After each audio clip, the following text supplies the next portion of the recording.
Mesdames et messieurs, bonjour et soyez les bienvenus pour cette nouvelle édition de votre journal de 15 heures au sommaire de l'actualité.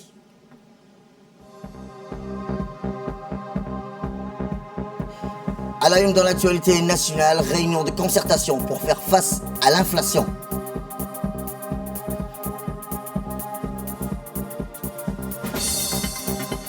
Et enfin, dans l'actualité internationale, le président palestinien réclame la fin de l'occupation israélienne lors d'entretiens avec Anthony Blinken. C'était le titre. Merci si vous nous rejoignez. Eh bien, je vous le disais dans le titre, le président de la République, son Excellence Ismaël Beghele, a, dans le cadre de la visite d'État de 112 heures qu'il effectue depuis hier en Éthiopie, a eu aujourd'hui des entretiens en aparté avec le Premier ministre de ce pays, frère et ami et voisin, Dr Abiy Ahmed Ali. Cette audience au sommet permet aux deux dirigeants d'évoquer les relations bilatérales ainsi que l'état d'avancement des partenariats stratégiques que les deux nations entretiennent dans la quasi-totalité des domaines du développement durable. Djibouti et l'Éthiopie, qui ont fait depuis plus de 2 décennies le choix judicieux d'une communauté de destin économique, font office de modèle d'intégration aussi bien pour les pays de la région qu'à l'échelle du continent africain. Outre l'identification des secteurs nouveaux, des collaborations fructueuses pour les deux pays et les deux peuples, l'entretien entre le chef de l'État et le Premier ministre Abiy Ahmed servit également d'opportunité à la définition d'un cadre global d'action permettant aux deux nations d'appréhender les retombées des crises multiformes qui ponctuent le monde ces dernières années, sous le signe de la synergie et de la solidarité agissante. Cette audience au sommet entre les dirigeants djiboutiens et éthiopiens a débouché sur une réunion de travail élargie aux deux délégations de deux parties. Cette étape a principalement été marquée par l'intervention que le président de la République, son Excellence Ismaël Beghele, fit à son sein. Dans cette prise de parole, le président de la République s'est tout d'abord félicité du caractère privilégié des relations entre les deux pays, a loué la volonté politique à l'origine des partenariats réussis d'intégration entre les deux nations. Nous sommes fiers du portrait de modèle d'intégration qui constitue aujourd'hui le tandem djibouto-éthiopien, a déclaré le président de la République, qui a fait état de la disponibilité de la République de Djibouti à poursuivre les efforts visant à accroître davantage le niveau de complémentarité économique avec l'Éthiopie. Dans son propos, le chef de l'État, qui s'est également réjoui du succédant éclatant sur laquelle dernièrement a débouché la collaboration des deux pays engagés autour de l'exportation des denrées périssables, a appelé à ce vœu la multiplication d'initiatives aussi fructueuses en vue d'un essor sans cesse continu dans les partenariats stratégiques et d'intérêts communément partagés pour les deux nations. Eh bien, le Premier ministre éthiopien, Dr Abiy Ahmed Ali, qui avait précédé la parole au président djiboutien, avait quant à lui fait l'historique et le récit mérité du partenariat stratégique entre Djibouti et l'Éthiopie, et avait surtout mis à profit cette occasion pour souligner le degré élevé d'interdépendance entre les deux pays et les deux peuples, et par la voie des conséquences, la nécessité pour les deux nations d'être érigées en permanence par une solidarité constante, immuable et infaillible. Outre les interventions respectives du chef de l'État djiboutien et du Premier ministre éthiopien, l'audience élargie de travail aux deux délégations de deux parties servit également de cadre d'échange aux bien fondés liés à l'injonction et le recadrage pratique à la complémentarité que les deux pays entretiennent dans une série névralgique des secteurs, dans la logistique et le transport, l'énergie et l'eau. Arrivé hier en milieu d'après-midi à Addis Abeba, la capitale éthiopienne, le président de la République, son Excellence Ismaël Beghele, effectue à l'invitation du Premier ministre, Dr Abiy Ahmed Ali, une visite de 3 jours dans ce pays frère, signe manifesté de la proximité politique entre la République de Djibouti et la République démocratique et fédérale d'Éthiopie. Et leurs deux principaux dirigeants, le président Ismaël Beghele, devient ainsi le premier chef d'État de gouvernement étranger invité à opérer une visite d'État, le format diplomatique le plus important en Éthiopie après la reconduction du Premier ministre Abiy Ahmed à la tête du gouvernement éthiopien et depuis son investiture à la tête de la nouvelle formation politique du parti Prospérité au pouvoir dans ce pays frère, amis et voisins. Une importante délégation comprenant le ministre des Affaires étrangères et de la coopération internationale, M. Mohamed Ali Youssouf, le ministre des Infrastructures et de l'Équipement, M. Hassan Mohamed Ibrahim, et le président de l'autorité des ports et des enfroiges de Djibouti, Aboubakar Omar Hadi, accompagnent le président de la République dans le cadre de cette visite de 72 heures en Éthiopie. A noter également la présence au sein de la délégation qui accompagne le chef de l'État, l'ambassadeur de la République de Djibouti auprès de la République démocratique et fédérale d'Éthiopie et représentant permanent de notre pays auprès de l'Union africaine, M. Abdi Mahmoud Haïbé. Retour à Djibouti où, je vous le dis dans le titre, sous le patronage du Premier ministre Abdelkader Mohamed, Djibouti, une cérémonie de présentation de la feuille de route de transformation numérique à Djibouti a eu lieu hier à Campeski après les allocutions officielles placées sur la transformation numérique à Djibouti. Lors de cette panel de discussion, les présentations se sont focalisées sur les technologies numériques qui ont un immense potentiel de transformer les intégrations économiques et sociales. Et à l'issue des discussions de panel, le ministre du Budget et la ministre déléguée de l'économie numérique et de l'innovation ont procédé à la signature d'un mémorandum portant sur la fiscalité numérique.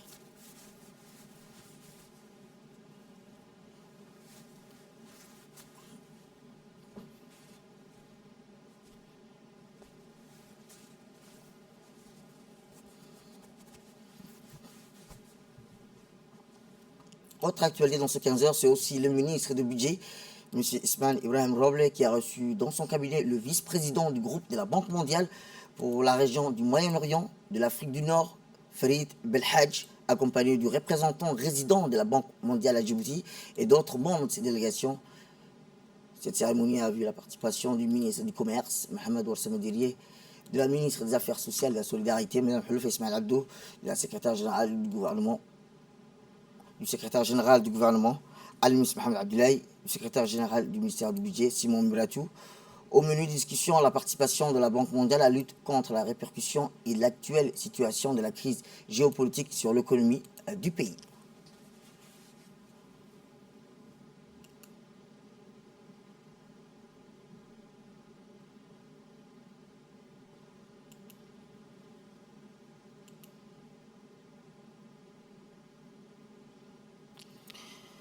Autre actualité dans ce 15 heures, c'est aussi la Chambre de commerce qui a abrité aujourd'hui une réunion de concertation pour faire face à l'inflation. Les commerçants du secteur privé, co-présidé par le ministre du Commerce et du Tourisme, M. Mohamed Ouassama Dirie, et le président du Chambre du Commerce, Youssouf Moussa Dawale, et a vu la participation de tous les commerçants du secteur privé spécialisés dans des produits alimentaires de première nécessité. L'objectif de cette réunion est d'installer un climat de confiance et de collaboration pour un travail de concertation fructueux et d'échange sur la maîtrise du prix. Rappelons que le gouvernement, sur décision du président de la République, M. Ismaël Marguerite, a mis en place tout un plan d'action pour faire face à la flambée des prix, dont par exemple une subvention des produits alimentaires avec la suppression de la TVA.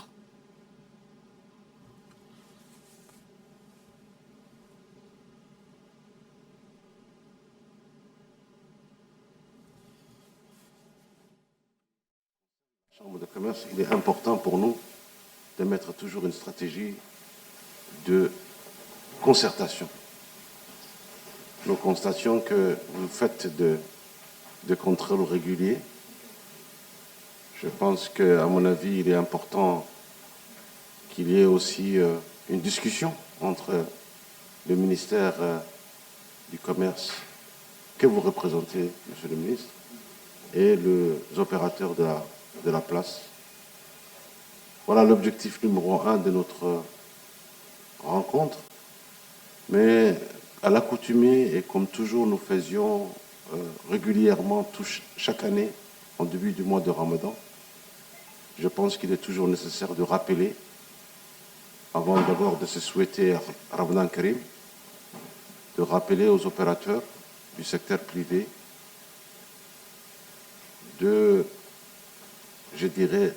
d'avoir un grand cœur, tout en sachant que les opérateurs ont toujours participé à cet élan de solidarité, mais aussi avec les flambées des cours de denrées internationalement, de voir les stocks qui ont été commandés avant justement ces flambées pour qu'ils puissent les matérialiser et les permettre aux consommateurs djiboutiens à des prix raisonnables. Eh bien, le ministre du Commerce, M. Mohamed Ouassama Dirie, a rappelé que pour réguler l'approvisionnement du marché en produits de consommation et lutte contre la spéculation des prix, le ministère, avec l'appui du gouvernement, va mobiliser tous ses moyens pour le bon déroulement de l'équilibre du marché. En acceptant de prendre part à cette réunion, je voulais exprimer mon souhait d'installer un climat de confiance et de collaboration pour un travail de concertation fructueux, comme il a dit le président de la Chambre de commerce. il est observé ces derniers temps une hausse des prix des denrées alimentaires et notamment celui des produits de première nécessité, d'autant plus que durant les mois de Ramadan, les budgets alimentation des ménages djiboutiens est élevé. Ces hausses des prix, dans la plupart des cas, ne provient pas uniquement d'un changement des prix à l'échelle internationale, mais aussi et malheureusement de la spéculation de certains commerçants motivés par un gain facile. Et cela ne peut être toléré et sera suivi de sanctions à leur encontre. Notre gouvernement a déjà pris toutes les dispositions nécessaires afin de limiter les effets d'une éventuelle inflation des prix. Le gouvernement, sur décision de son Excellence le Président de la République, M. Ismaël Omar Guelleh, a mis en place tout un plan d'action pour faire face à la flambée des prix, dont par exemple une subvention des produits alimentaires avec la suppression de TVA la dernière fois.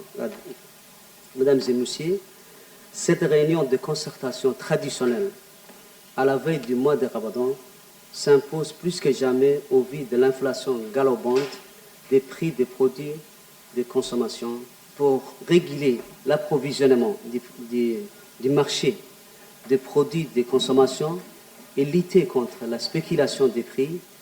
Le ministère du Commerce et du Tourisme, avec l'appui du gouvernement, va mobiliser tous ses moyens afin que rien ne vienne altérer le bon déroulement de l'équilibre du marché. Social à présent, où la grande salle du Palais du Peuple a abrité ce matin une cérémonie dédiée à la distribution du collecte de la Zakat de l'année 2021 sous le patronage du ministre des Affaires musulmanes et des biens Waqf, M. Mohamed Hassan Barre. Organisée par la Fondation Diwan al-Zaka, a vu la participation notamment des présidents du conseil d'administration de la Fondation, Abdul Basta, le directeur général de Diwan al-Zaka, Suleiman Hussein Moussa, ainsi que des représentants des principaux donateurs, des particuliers et des entreprises et des cadres du ministère des Affaires islamiques et des dotations. Le nombre total de familles bénéficiant de cette aide financière au niveau de la ville de Djibouti et de la bienvenue Balbala est d'environ 2260 familles. L'occasion s'est terminée par la distribution d'échantillons de zakat à certaines familles pauvres, aux personnes âgées et aux personnes handicapées. Cette étape intervient après que le bureau de la zakat a mis sur place les distributions similaires la semaine dernière aux familles vulnérables et aux personnes à revenus limités dans les 5 régions de l'intérieur. Il convient de noter que les fondations de la zakat a été créée en 2004 à l'initiative du président de la République, M. Ismaël Omar Guelleh, dans le cadre de ses efforts visant à améliorer les conditions des groupes vulnérables de la société, ainsi qu'à relancer la 3e pilier de l'islam qui est la zakat. Le président du conseil d'administration de Diwan al-Zaka, Cheikh Abdul Basit Ahmed, a prononcé un discours à cette occasion dans lequel il a passé en revue l'objectif de Diwan al-Zaka, soulignant que depuis sa création en 2004, il a réussi à soulager les souffrances des milliers de familles pauvres et lutte efficacement contre la pauvreté.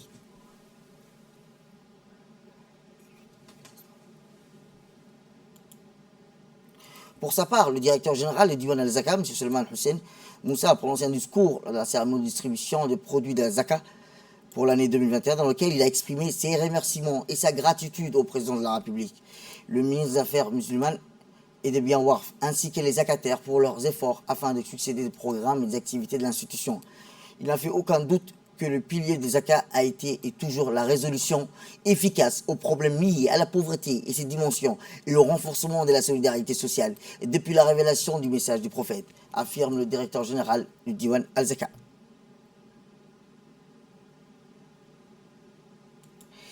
Et enfin, le d'affaires musulmanes et des biens Waqf, M. Mohamed Hassan Barre, a exprimé son grand plaisir de parrainer la cérémonie de distribution des produits de la Zaka pour l'année 2021 en parlant de l'objet de la création du Diwan al-Zaka et des diverses activités menées par la Fondation au cours des dernières années. Il a souligné que la distribution de la Zaka aux familles pauvres de la ville de Djibouti intervient après l'achèvement de sa distribution à ceux qui la méritent au niveau des régions de l'intérieur du pays. La distribution du produit de la Zaka pour l'année 2021 intervient également à la fin du mois de Sha'ban, a-t-il dit, et seulement quelques jours avant l'avènement du mois béni du Ramadan, le mois de la miséricorde et du don, de l'aide aux couches sociales méritant, et affirme le ministre, M. Mohamed Hassan Barre.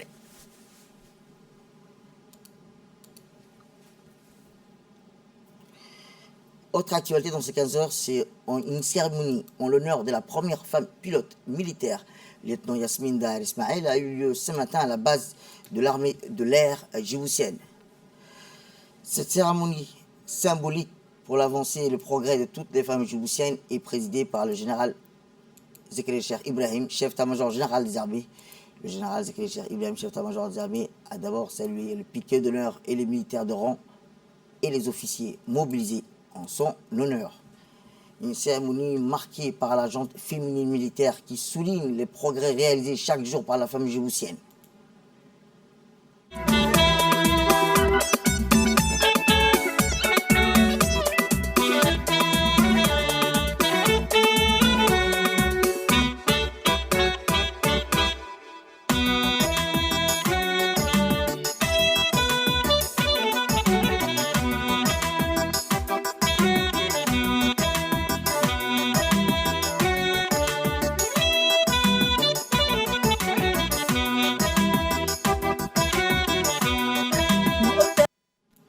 La cérémonie dédiée à la première femme pilote, lieutenant Yasmine Daher Ismail, a été aussi marquée par la démonstration de pilotage que la lauréate du prix du chef de l'État a bien voulu présenter à son public.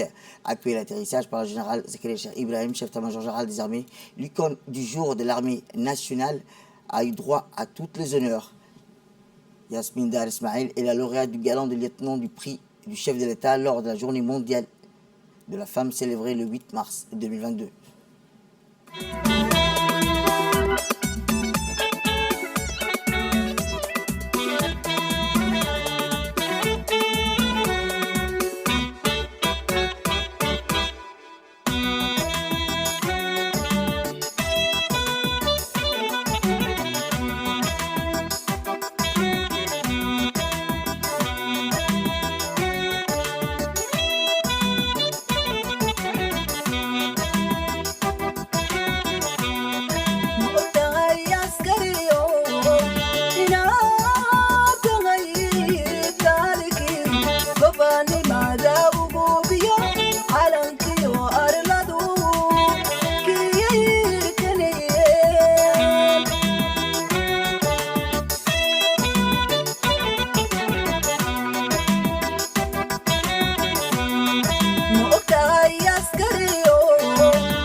La cérémonie en l'honneur de la première femme pilote est aussi marquée par une importante animation musicale organisée à l'occasion des chants et des danses relatant les courages des sacrifices soldats pour la patrie en livrer le pot de génie organisé en l'honneur de cette première femme pilote militaire du pays.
Direction le sud, où le siège de l'amicale des livres ouverts à l'ICBI a abrité hier matin une cérémonie de don de 10 000 livres offerts. Cette cérémonie avait la participation du préfet adjoint Omar Idrissougi, du député de la région d'Ali-Sabié, Abdi Khair Bouh, le président du conseil régional, Omar Ahmed Ouaïs, et le conseil technique du ministre de la Communication, Abdillahi Daïdan, et du président Ale Aska, la présidente de l'association,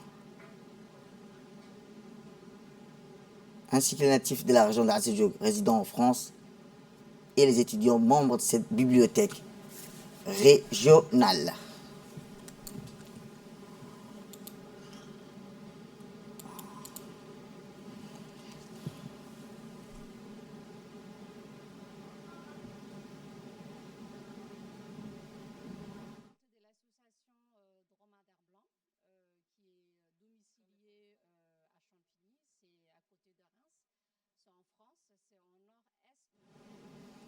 Et cette association à but non lucratif, c'est pour aider essentiellement le pays, c'est-à-dire la République de Djibouti. Donc nous, ça nous fait très plaisir de récupérer des livres et vous envoyer. Qu'est-ce que ça veut dire livre en France? C'est beaucoup plus précieux que l'argent. C'est très important, il faut que vous appreniez aussi à faire du bénévolat. Nous aussi, on fait du bénévolat, c'est gratuit. On remercie énormément l'association Dromadaire Blanc qui nous a octroyé ces livres. Ces livres sont précieux pour nous, ne vous inquiétez pas. Donc, on espère remplir notre mission qui est de garder les livres, les transmettre aux jeunes, donner aux localités les plus éloignées pour qu'ils puissent découvrir au moins le livre.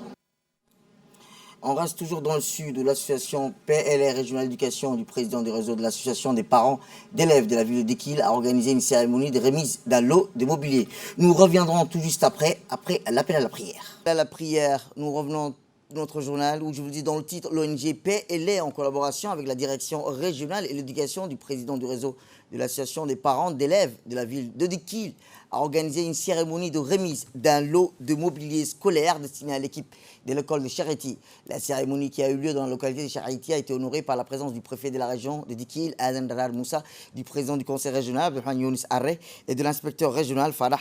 Après la réception de ce don de mobilier, la journée de la citoyenneté dans les écoles a été marquée par des plantations des arbres dans les artères de l'école de cette localité. Avec à cette occasion, le président de l'ONG PLR rappelé dans son intervention que notre ONG, c'est toujours responsabilité pour participer au développement de la localité de Charity. Elle a réalisé plusieurs projets de scolarisation des enfants, sédentarisation des habitants du village. Il a souligné que l'ONG PLR avait pris en charge tous les frais de livraison et d'acheminement de ce don de matériel scolaire de qualité reçu de la part de notre partenaire, la Croix-Rouge française. Il a précisé que ce lot de matériel scolaire composé de 170 chaises, 110 tables et 10 bancs de réunion est très bonne qualité, permettront d'améliorer les conditions de scolarisation des enfants de Charity. Initié par le ministre de l'Éducation nationale et de la formation professionnelle. Donc cette journée coïncide également avec un don de matériel qui a été octroyé par l'ONG PLR au profit de l'association des parents d'élèves de cette localité de Charity. Vous n'êtes pas sans savoir que l'ONG PLR a vraiment contribué au développement de ces villages de Charity. L'initiateur même de la construction de l'école communautaire de Charity.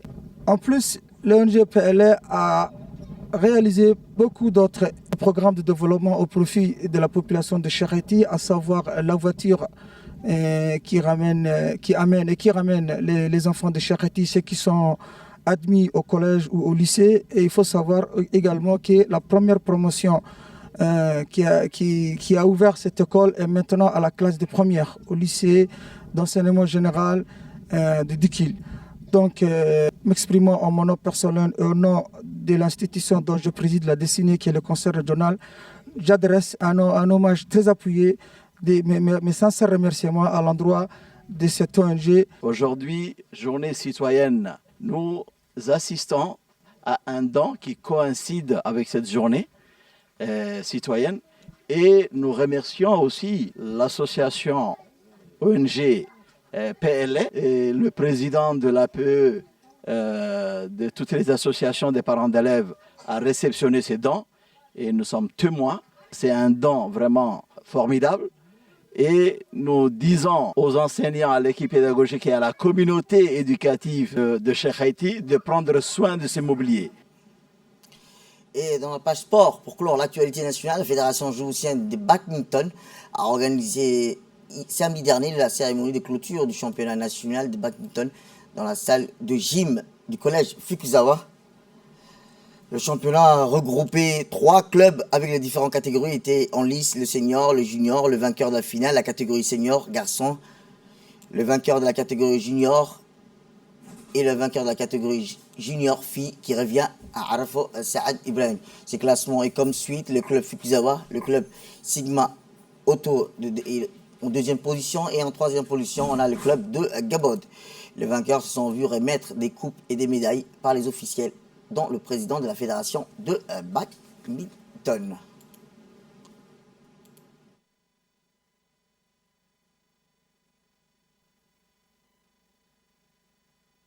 Aujourd'hui, c'était la clôture du championnat national de badminton. Tout s'est bien passé. Nous avons pu remettre les récompenses aux gagnants des différents tournois, que ce soit partie garçon ou fille. Et donc on aimerait remercier le ministère des Sports qui nous a permis d'organiser tout ça. Et j'aimerais encore féliciter tous les athlètes et tous les gagnants de ces prix. Et ainsi encourager ceux qui n'ont pas gagné à continuer de travailler pour s'améliorer et essayer de gagner dans le futur.